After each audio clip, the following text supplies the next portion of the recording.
वो अविनाशी है। व्यापको एको ब्रह्म अविनाशी, एक ब्रह्म है जो अविनाशी है, सत चेतन घन आनंद राशि, जो आनंद देता है।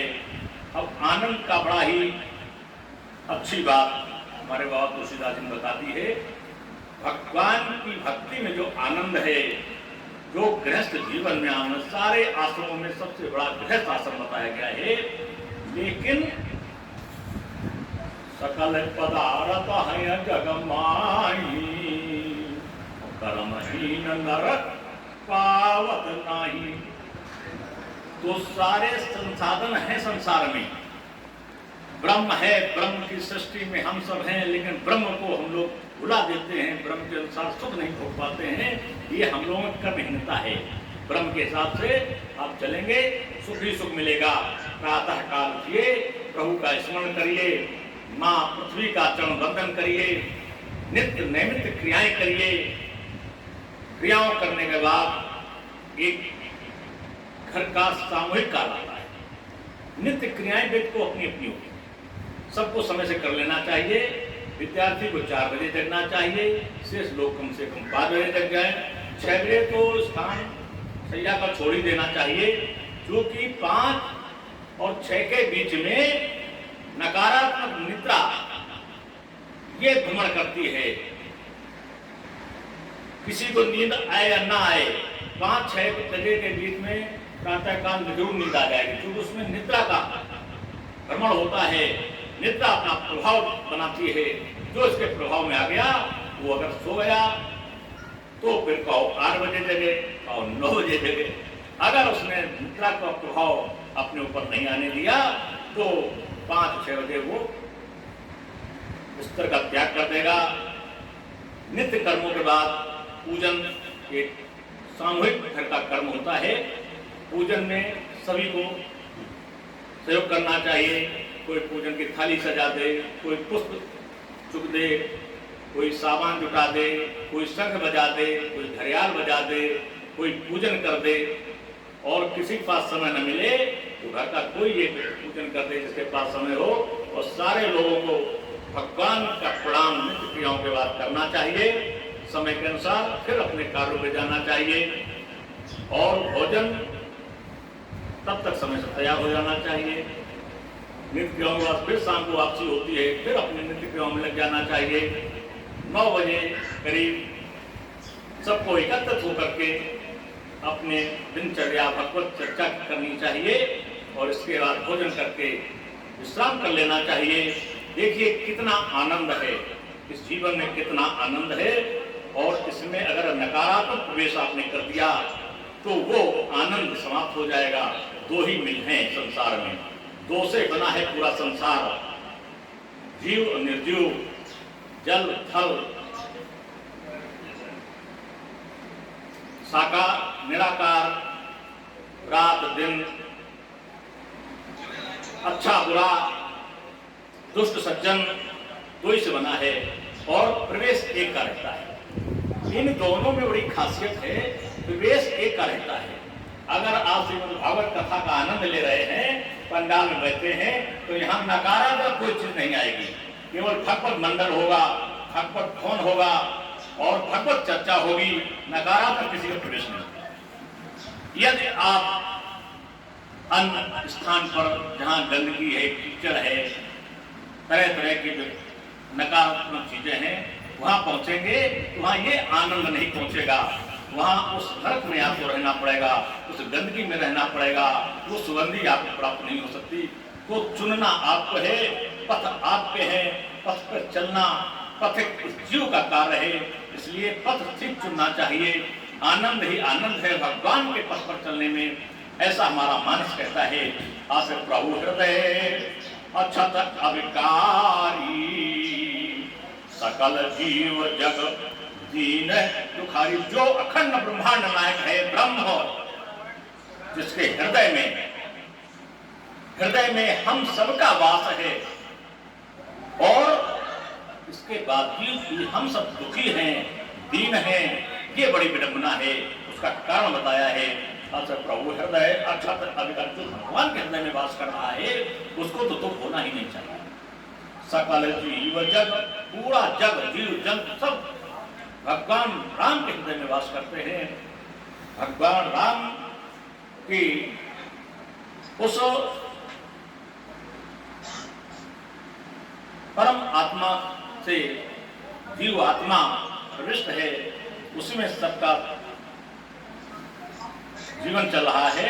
फिर भी जग दीन दुखाई, पूरा जग दीन है और दुखी है, सब दीन और दुखी है। इसका कारण क्या है?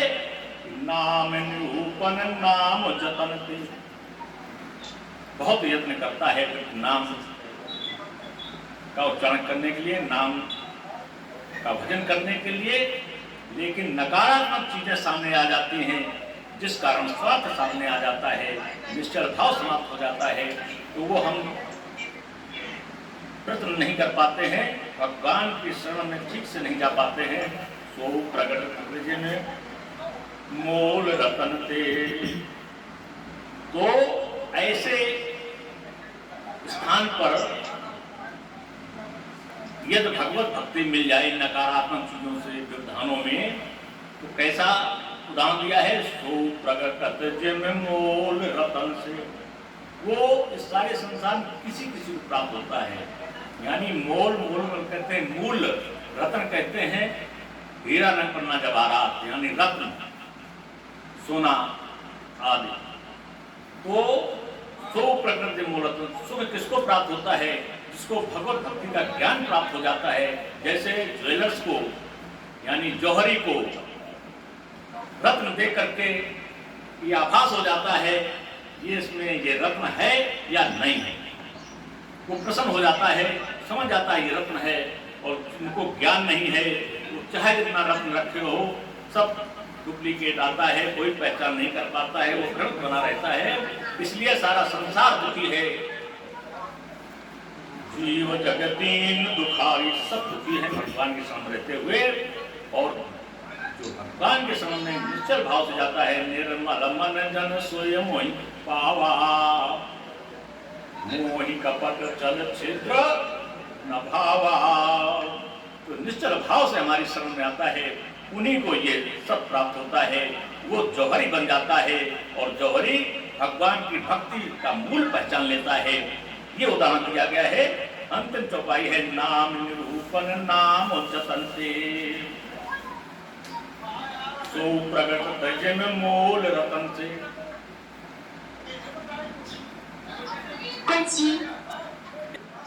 आज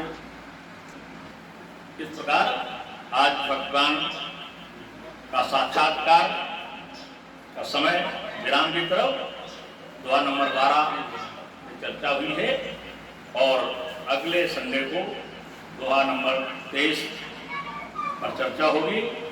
उसके बाद फिर नवरात्र मंगलवार से प्रारंभ होगा और समय मिला तो भागवत भवन में हमको भी सौभाग्य मिलेगा आने का।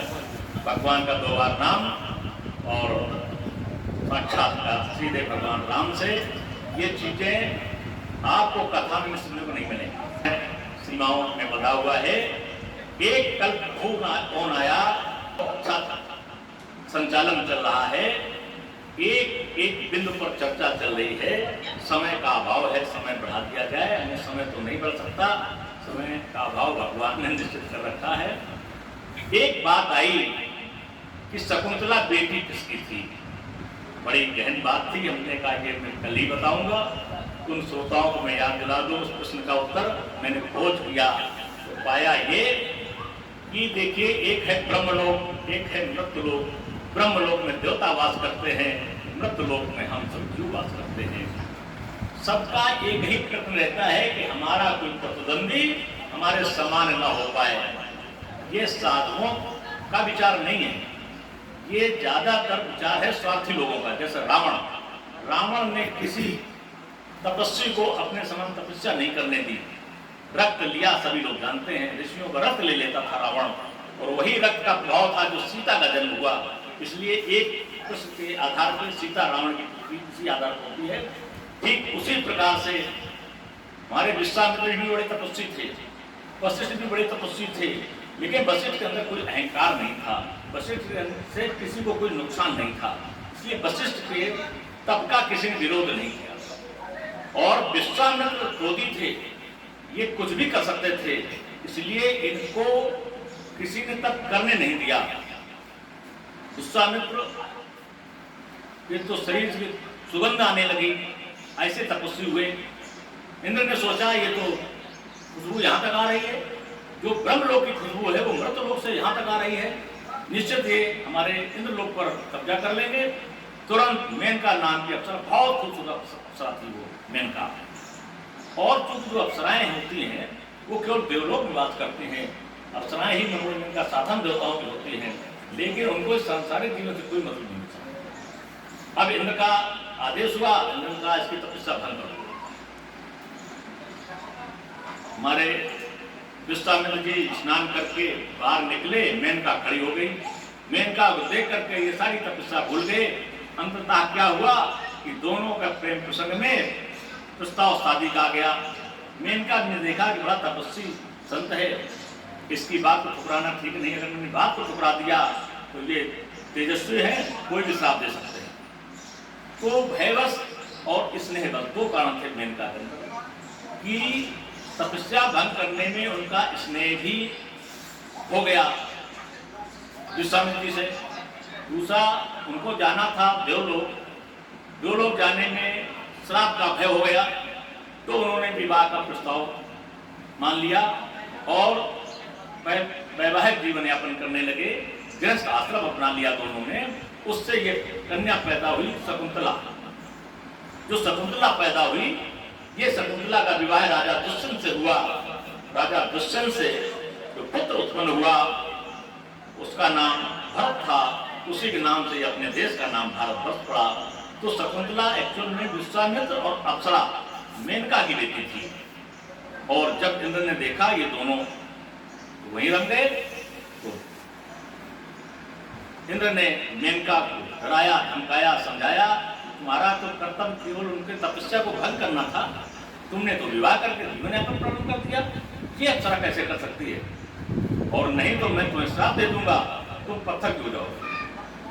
मेनका के आगे बड़ी समस्या थी, पति स्नेह भी था, विश्वामित्र को छोड़ नहीं सकती थी, बेटी को छोड़ नहीं सकती थी शकुंतला को, और देवलोक अगर नहीं जा पाती है तो पत्थर बन जाएगी, तो भी पति और बेटी दुखी होगी। तब तो उसने अपने पति से ये बात बताई, विश्वामित्र को बताई कि ऐसी ऐसी समस्या है और मैं तो तपस्या भंग करने आई थी, आपके स्नेह प्यार में मैं सब भूल गई और मैं छोड़ के नहीं जाना चाहती हूँ, आप जैसा निर्देश दें। तो हमारे ब्रह्मर्षि तो खैर बाद में कहलाए हैं, तो ब्रह्मर्षि जब क्रोध समाप्त हो गया विश्वामित्र ब्रह्मर्षि गए, तो हमारे विश्वामित्र जी ने तो फिर स्मरण आया, बोला अरे हमें तो तपस्या करनी है। कहा जाइए मेनका, तुम मेरा आदेश है, तुम स्वर्ग में जाओ, पास करो, इंद्र लोक जाइए और उस पांडव ऋषि को कन्या को सौंपते हैं हमारे विश्वामित्र जी, विश्वामित्र तप में लीन हो जाते हैं। ऐसे हमारी जो शकुंतला की उत्पत्ति है वो ये बेटी है विश्वामित्र की और मेनका की। चलिए भगवान का दो बार नाम, समय का ध्यान। श्री राम